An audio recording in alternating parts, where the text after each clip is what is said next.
I film these things or record these things, I usually try to do it as quickly as possible after I saw the movie. But this is not relevant. If you want to skip this, you can go ahead. But I just came back from seeing Superman again. So my brain is like thinking about Superman stuff and not fantastic stuff. So let me try to remember. What happened in this movie? First steps, Fantastic Four. How was it? Was it, dare I say, it's fantastic.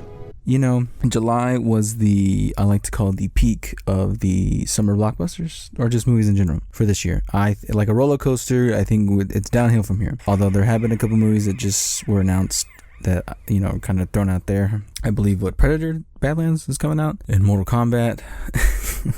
FNAF 2. So yeah, so this was the highlight.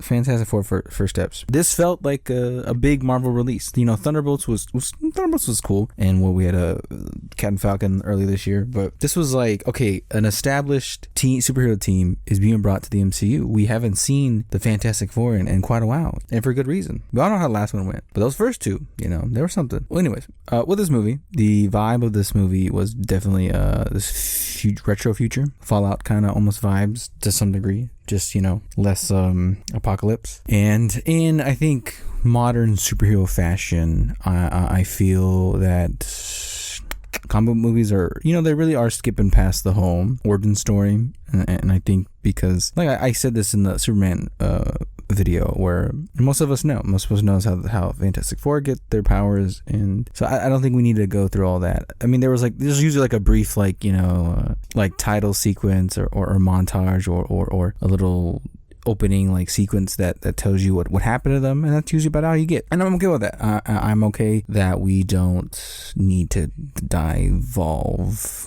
deep dive into that. You fill in the blanks as you see fit. Now maybe someday in the future, like in 30 years, they'll reboot the whole thing again, and maybe we'll get another origin story. I don't know. I don't know how I do that. But this is definitely a different timeline of Fantastic Four. This is not. It's like I said, it's a retro future timeline of Fantastic Four, and so there are certain things that are a bit different. We did get certain things that were like we got the Future Foundation and this world that comes together, right, to progress society. We'll get to that here in a minute. Now, as far as this movie goes, like I said, after just watching Superman and how great. How much I just love that movie. This movie, I almost don't want to compare the two because they're very different vibes. They're very different. I mean, it's Marvel DC, right? Two different battling comic book companies. And Fantastic Four had its own vibe. And I will say that the first half of the movie, I say 30 minutes of the movie, I thought it was a little slow. I'm going to say that. I thought it was slow. Did I enjoy myself? Yeah, I did.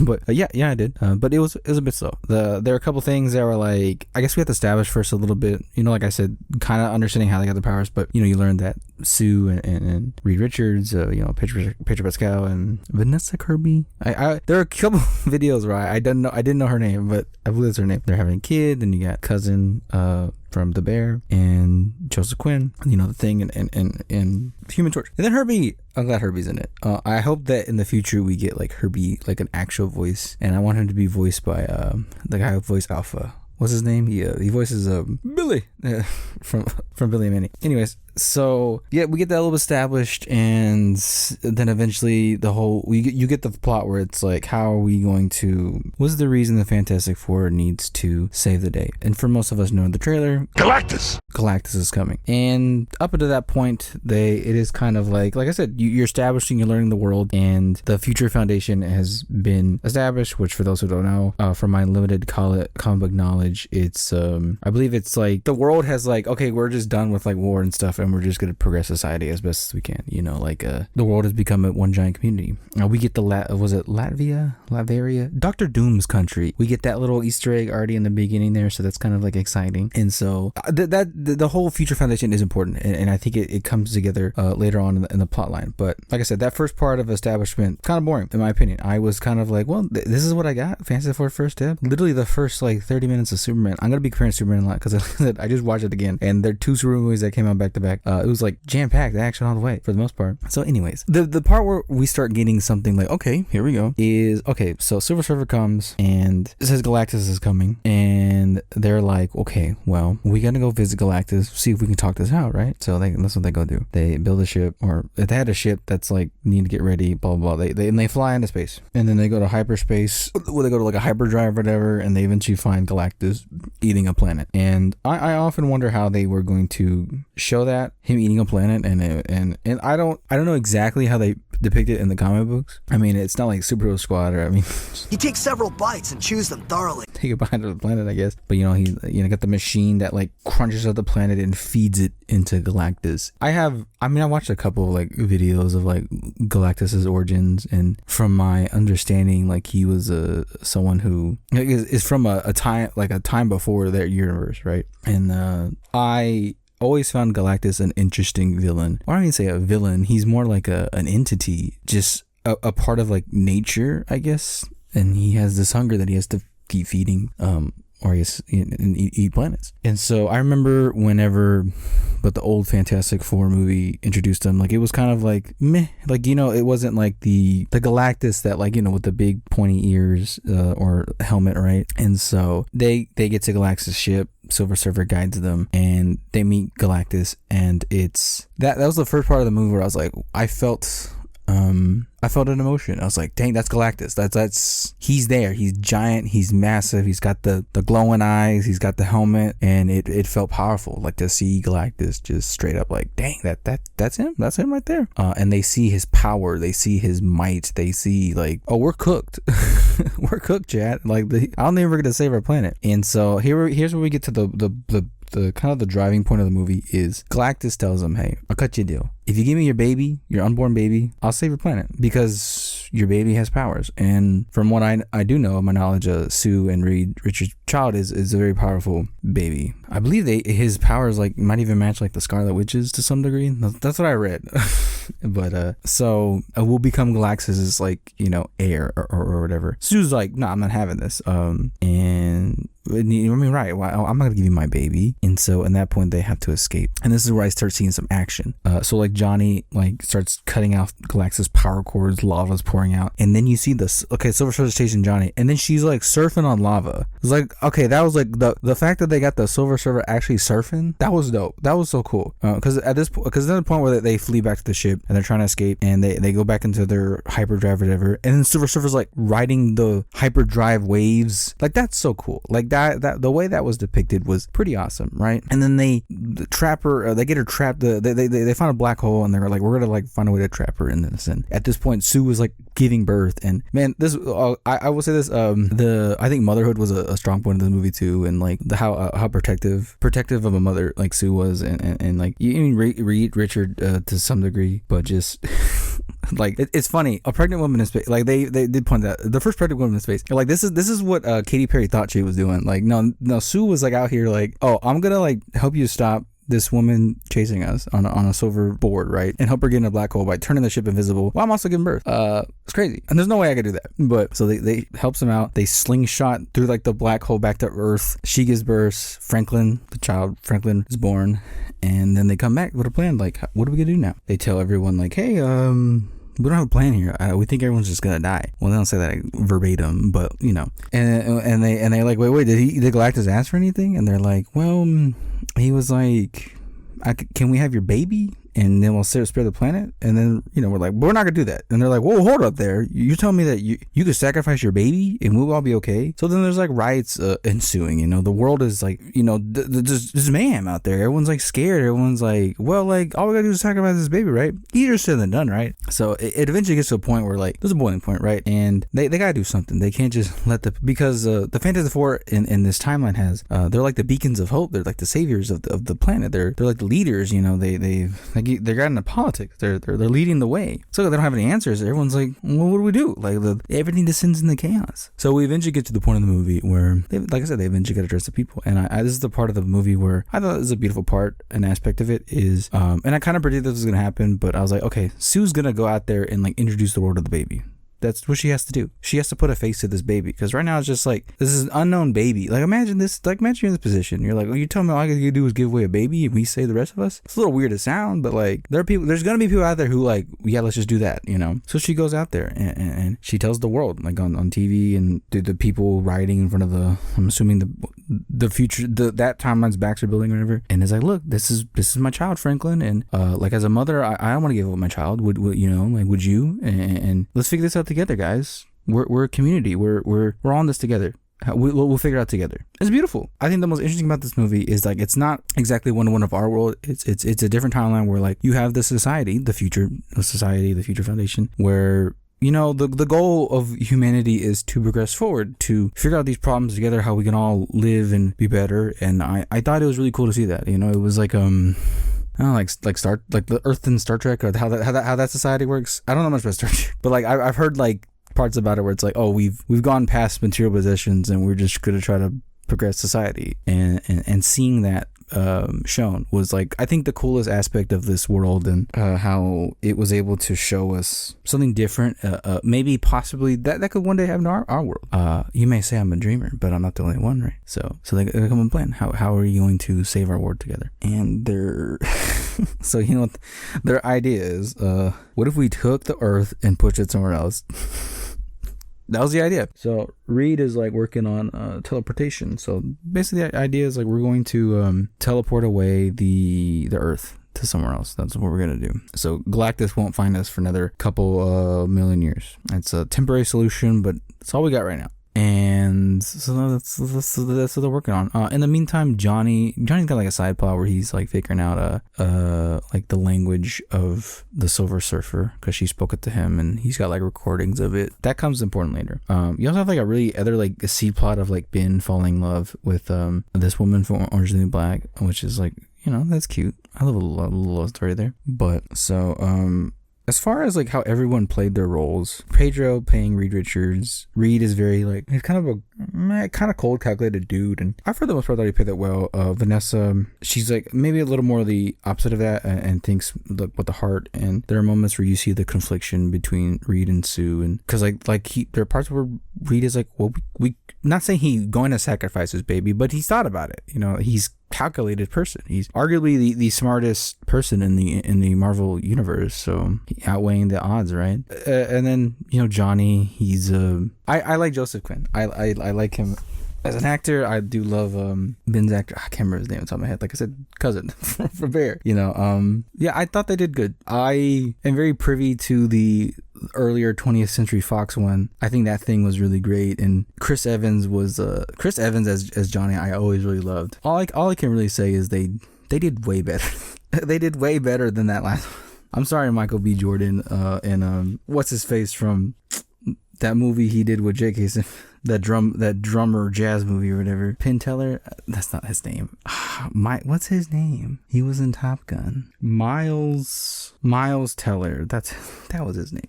Anyways, yeah, I could say they did better than that. So moving on. So they're gonna teleport to Earth, right? So they eventually, you know, collectively work together to do that. They gotta save energy. It is kind of cool. It's cool that the Earth all agree to like, yeah, we're all gonna shut our power off at like 9 p.m. You know, so we can conserve energy to teleport the Earth somewhere else. It's cool to see an Earth that would willing to do that, because like, you know, you have your local communities in your own neighborhood, right? But like the Earth is just one big community. And I think the further we upgrade our communications, the further we could come past that goal. You know, it's like the Tower of Babel story. You know, I know this is getting like deep in the weeds, but like why did they're building the Tower to Heavens, and then God gave them languages so they couldn't communicate to finish their tower. Now that we've progressed that challenge in our lives, we could potentially all start communicating together. You know, what's the point of having a pointless conflict if we can just, you know, translate our words and share our histories and stuff like that? You know, I don't want to go to war with someone I play Fortnite with, you know? Anyways, that's a whole side bit. But like I said, I just like how cool they've made this futuristic society. Anyways, moving on. They're going to teleport the Earth, and then the Silver Surfer starts blowing up the little transporters they built everywhere. And at this point, Johnny confronts her, and he speaks her language and tells her, like, this we get the Silver Surfer's backstory, who she gave herself to Galactus, and in exchange for her servitude, she saved her world. But in also exchange, she doomed a lot of other planets. And so but you can tell that she feels remorse. You know, she feels sad about this. She feels she's guilty in this. And so second plan, or I guess this is the third plan at this point. What can we do now? Well, we're going to basically have Galactus, we're gonna teleport him somewhere else. But we gotta get him, and we gotta use the kid as bait. Sorry, but that's what we're gonna have to do. And so, as a future society together, they do that. They're like, okay, we're gonna come together and do this. We gotta like evacuate people. So they get the Underminer, played by my favorite actor from Cobra Kai, to help out, get people underground in this underground world or whatever, Mole Man or whatever his name is. And then Galactus shows up. And it was kind of cool. It was kind of cool seeing Galactus, like, he's stomping in the city, and just, yeah, like I said, it wasn't like the second movie from the olden 2000s days where he's just a fog cloud. This is Galactus, giant Galactus stomping on the town, and there is a sense of like Galactus, like he sees them as ants. He sees them as like, you're nothing to me. Like, and he even says that, like, he clever ants. You know, he says it at one point when he knows that they're tricking them, right? Tricking him.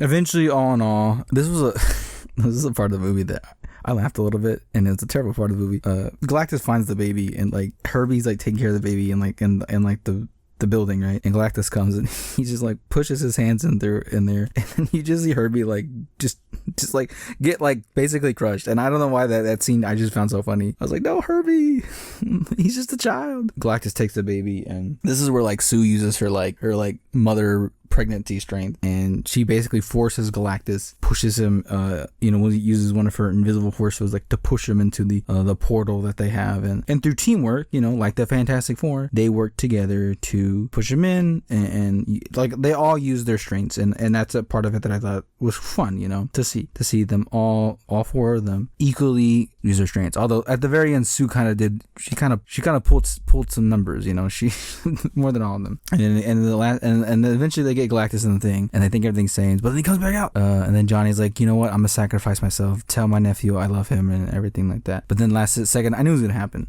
Silver Surfer comes and like takes the final blow and pushes Galactus in the teleporter or whatever, and yeah, I knew she was gonna do that. Like, I knew she was gonna sacrifice herself. It was just in the cards that was gonna happen, right? Also, there's like a little thing going on between Silver Surfer and Johnny, which is kind of fun, Like I said, always a little love story. Although I don't know how that's gonna pan out for him. I hope she comes back. Silver Surfer is a cool character, so we'll see how that goes. Anyways, so eventually Sue, I was like, okay, is Sue gonna die? Because she gave a lot. She gave it her all. And she croaks. she does die. And I was like, you know what? I had a feeling they had to kill her off because there had to be some kind of stakes, right? And this is probably like the saddest part of the movie is when like Rich Reed he's trying to bring his wife back. And it's just like, dang, like, and everyone's just watching, and he's just trying to give her CPR, and it's just not working. And this is the saddest part, when he takes out the baby, and the baby's crying. The baby's like crying out for like his mother. That was a heartbreaking scene. One of the most heartbreaking scenes I think I've seen in quite a while. And I was just like, dang, that's like really sad. I don't know, it was hard to watch a little bit, like, not in a bad way, just like, oh man, that's like sad. The last time I seen a scene like that was like in Godzilla -1, but then I was like, as Reed puts the baby on top of Sue just to like, be with mother one last time, and that scene kind of goes on for a while, and I was like, is this baby gonna bring back his mom? That's like a brief second that happened. I was like, no. Is he? And sure enough, he does bring back his mom, and I was like, let's go. Okay, look, we got the emotion of her dying, but she doesn't die, and I think that that's like, okay, we got the best of both worlds. We got the sadness, but we also got the happiness, and we also got a little hint of little Franklin has cosmic powers beyond our understanding. Brings back his mother. It's a happy ending. 3 cheers for everyone, right? And so it's great. It's fantastic. And rebuild.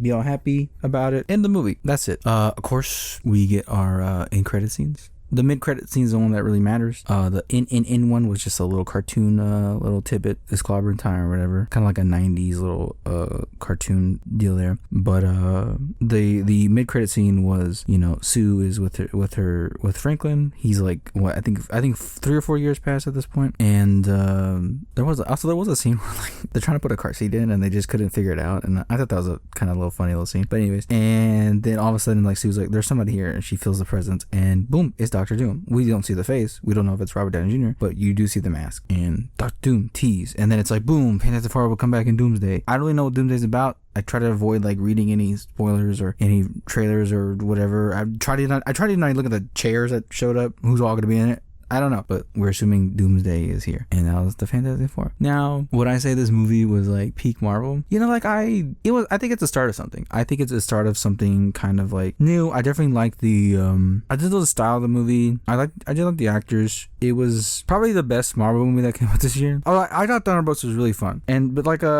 I don't know where Marvel's gonna go. You know, I think because I'm still riding the high of like Superman, it's like hard for me to really like think about this too much. But I'm curious to see what happens with Doomsday. They're hyping. I'm gonna say they're hyping Doomsday a lot, but they're really putting a lot of eggs in one basket with this one, and hopefully the omelet they're cooking with that is gonna be like worth it. You know what I mean? Or they could drop them all before they get to cook it. So we'll see how that goes. But first steps, if I had to rank the movies I saw in July, obviously Superman and then Fantastic and then Jurassic Park Rebirth. Did I see other movies in that? I don't know, but the movie had its own vibe, its own theme, and I did like that. It's a bit small. I wouldn't say it's smaller scale in the sense of like, okay, like they fight Galactus, a giant entity, right? They're not fighting like a small scale supervillain. Like I mean, I guess they fight Mole Man or whatever, but like, you know what I mean? It's a little brought back. You know, it's a little brought back. We're just focusing on these four. The movie was very focused on the four and like not really branching out too far in any of the characters. So the movie felt small in that sense. But it does feel like I don't know, because like CGI is such a big thing nowadays. Like there's a vibe of like those old like Fantastic Four movies where like they feel more like the world I live in, you know, because it takes place in just like plain old New York, and this is like a futuristic version. So this did feel like an alternate timeline version of New York. So I guess that's the point. But yeah, I don't know. Movies are just different vibe nowadays, and I guess because of CGI and everything like that. But yeah, go see it if you want to. Like I said, Doctor Doom. I don't know what the Doctor Doom. I still don't know if it's Robert Downey Jr. But we'll see how that goes. We'll see. Now, what's my next anticipated movie? Oh yeah, at the time of recording this, Happy Gilmore 2 came out today. Should I make a video on that? I don't know. Juice out.